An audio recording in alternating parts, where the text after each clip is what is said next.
Chowdhury sir எனக்கு வந்து வாழ்க்கையில் மறக்க முடியாத இன்னொரு அப்பான்னு சொல்லுவேன். நான் எங்கே அவரை பார்த்தாலும் அவர் காலை தொட்டு வணங்காமல் நான் வந்ததும் இல்லை, போனதும் இல்லை.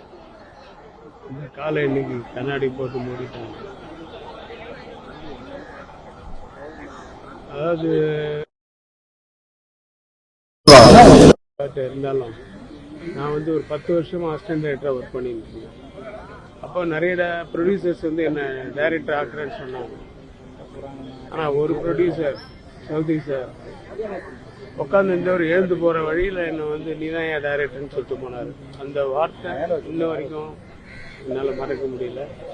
அப்படி என்ன டைரக்டர் ஆக்கினவர்.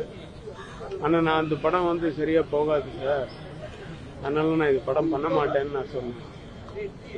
எனக்கு பிடிச்ச மாதிரி எடுத்துக்கூடியா, அடுத்த படம் நானே தரேன்னு சொன்னேன். அதுதான் சேரன் பாண்டியன். அங்கேருந்து நான் ஒரு கமர்ஷியல் டைரக்டர்னு எனக்கு சாப்பா குத்தி அமைச்சவர் சௌத்ரி சார். இன்னைக்கு நான் நிறைய படங்கள் நடிக்கிறேன் அப்படின்னா அதுக்கு காரணமும் சௌத்ரி சார் தான். ஏன்னா முதல் படத்திலேயே நான் அவரை கேட்காம ஓப்பனிங் சீனில் நடிச்சிட்டேன். ஏன்னா அவர் இதே மாதிரி ராஜஸ்தான் அவர் வருஷம் இல்லை 6 மாதத்துக்கு முன்னாடி அவங்க ஊருக்கு போயிடுவார். அப்போல்லாம் செல்ஃபோன் கிடையாது, அதனால் அவர் கேட்க முடியல. கேட்காம நான் பாட்டு நடிச்சிட்டேன். இப்போ படம் பார்த்துட்டு நல்லா தான் பண்ணியிருக்கேன் அப்படின்னு சொல்லிட்டு, சேரன் பாண்டியன்லேயும் நிழல்கள் ரவி டேட்ஸ் இல்லை அப்படின்னு சொன்னோன்னே நீயே பண்ணிடுறியாங்க. அதுக்கடுத்த படத்தில் விஜயகுமார் சார் மொட்டை அடிக்க மாட்டேன்னு சொல்கிறாரு. அவருக்கு நிறைய படம் கண்டினியூட்டி, அதனால் நீயே டெய்லி மொட்டை அடிச்சுட்டு பண்ணிடுறியான்னு சொல்கிறாரு. அதான் 19 பையன். அதுக்கப்புறம் ஊர்மொழி அதில் எனக்கு ஒன்றும் கேரக்டர் இல்லை. ஸோ சென்டிமெண்ட்டாக நீ ஏதாவது ஒரு ஷார்ட்டாவது வாயா அப்படின்னா, அதான் ஊர்மறையால் ஒரே ஒரு சீனில் தலையை காமிச்சேன். அது அப்படியே கண்டினியூ ஆகிடுச்சு. அப்புறம் ரஜினி சார்லேருந்து கமல் சார்லேருந்து எல்லாருமே நீங்கள் இந்த படத்தில் என்ன பண்ணுறீங்கன்னு கேட்குற அளவுக்கு வந்து ஜனங்கள்லாம் கேட்டதுனால அவங்களும் அவர் என்ன பண்ணுறாரு தலையை காமிப்பார் அப்படின்னு.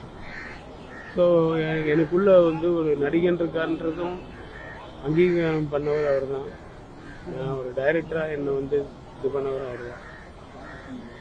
அவர் வந்து இப்போ இப்படி அகால மரணம் அடைஞ்சது தான் ஏற்றுக்க முடியல. இப்போ நைட்டில் இருந்து இப்போ ஜீவா சொன்னாப்புல இப்போ 1 மணிக்கு என்கிட்ட பேசினார் சார், சிரிச்சு. எனக்கு இங்கே கொடுத்த கன்னத்தை கொடுத்த முத்தம் கூட இன்னும் அப்படியே இருக்கு சார் அப்படின்னு. அப்படி சடன் டெத்து வந்து ஏற்றுக்க முடியாத ஒரு மரணம், பெரிய இழப்பு. அவரை மாதிரி ஒரு தைரியமாக ஒருத்தர் இன்ட்ரடியூஸ் பண்ணுறதுலையும் ஒரு கதையை தேர்ந்தெடுக்கிறதுலையும் அதை ப்ரொடியூஸ் பண்ணுறதுலையும் அவருக்கு இருக்கிற தைரியம் யாருக்குமே இருக்கல எனக்கு தெரிஞ்சு. அப்படி வந்து தைரியமாக பண்ணக்கூடியவர். நான் 7 படம் அவன் கம்பெனியில் பண்ணேன். இந்த 100வது படத்துலேயும் நான் அது எப்படியாவது வந்து நான் டைரக்ட் பண்ணலன்னா கூட நான் நடிப்பேன் சார் அப்படின்னு சிரிச்சுக்கிட்டே இருந்தேன். அவர் ஆத்மா சாந்தி எடுங்க, அவங்க குடும்பத்தாருக்கு என்னோட அந்த அனுதாபம்.